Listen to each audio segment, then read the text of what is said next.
5 recettes à la une, ça sent déjà bon.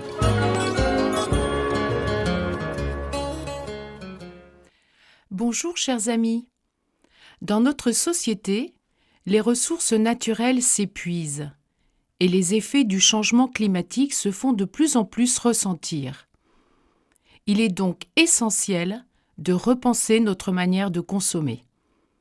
Consommer intelligemment et de manière respectueuse de la nature implique de privilégier des choix durables, d'opter pour des produits éco-responsables et de réduire notre empreinte écologique. Cela signifie également de soutenir des pratiques qui préservent la biodiversité. En adoptant une approche plus consciente de notre consommation, nous pouvons donc contribuer à un avenir plus sain pour notre planète et pour les générations à venir. C'est pourquoi aujourd'hui, je vous propose une recette de bouillon de légumes fait uniquement avec vos épluchures. Il vous suffit de conserver pelures d'oignons, verres de poireaux, queues de champignons, troncs de chou-fleur, épluchures de carottes, etc. Quand vous épluchez des légumes, vous les lavez bien avant. Puis, vous congelez toutes vos épluchures. Une fois que vous en avez assez, ça part en bouillon. Faites-vous plaisir, il n'y en a jamais trop.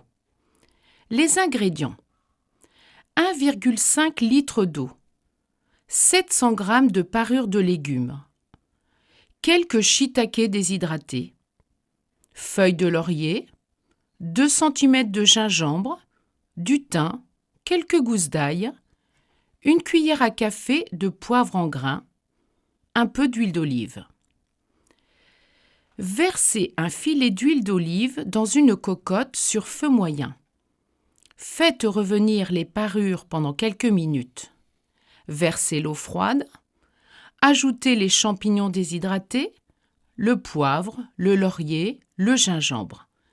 Laissez mijoter pendant une petite heure. Puis, laissez refroidir à température ambiante. Filtrez et conservez au frais dans un bocal en verre. Vous pouvez conserver pendant 3 jours au réfrigérateur ou bien vous le congelez. Ce bouillon vous servira pour de multiples préparations, pour cuire des pâtes, pour une base de sauce ou tout simplement à consommer tel quel, nature ou avec des vermicelles. Une fois que vous aurez essayé, laissez libre cours à votre imagination et vos goûts.